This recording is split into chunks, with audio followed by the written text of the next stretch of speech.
knew that. Like she made all her films in twos. And this is the first time that I've ever made books in a kind of a couple, but they're completely fraternal in the sense that they have different presses, that they had different timelines, there were different exigencies like pushing them through me and making me have to write them. And I've been thinking a lot. There's one other thing that I just wanted to put into the room just to get things started. It's been in my head all this last year. It's the title of a poem by my friend Philip Marinovich. And the poem is called How to Be Alienation. And I've just been feeling like I am alienation. And I keep on hearing the title of his poem and thinking,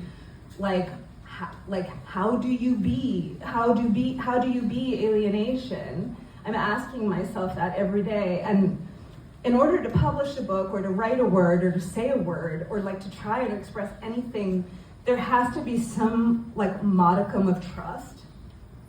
It takes some trust in life itself, in the other, whoever that is, like also in the Most High, that somehow, even in your own like stammering and eloquence, that something of the energy, something of the original impulse that maybe is being imperfectly forced through language will somehow find its way and take root. It takes a little bit of trust, and that's what I've been struggling with the most, I think. Anybody else?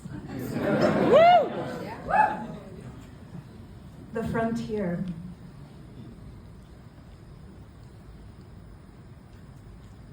I felt a pressure not to write. How can I explain it? It was as though embarrassment had been connived into language, which could not anymore receive reality neutrally and, well, express it for me.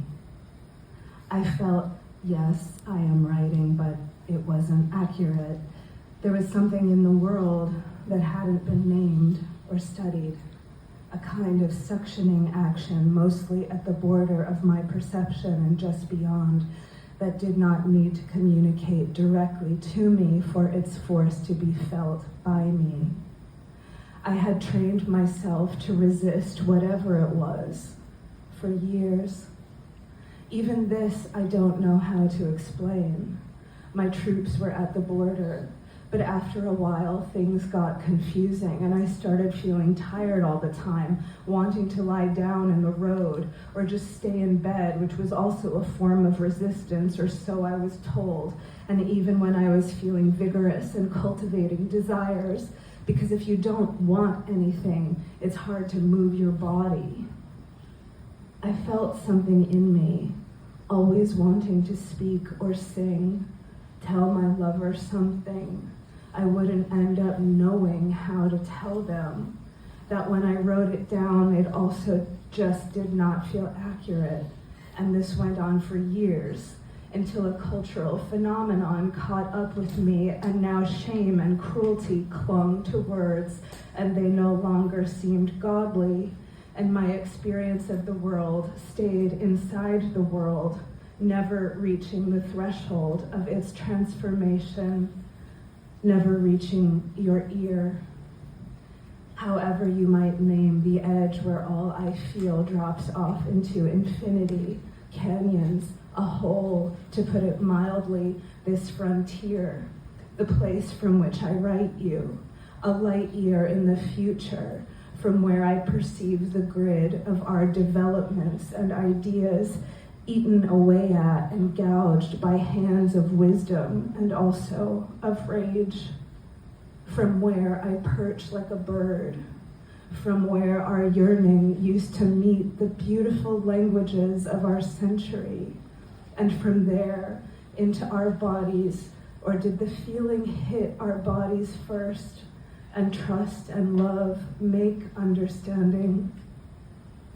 Is there such a thing as loveless telepathy? I don't think I'd want it.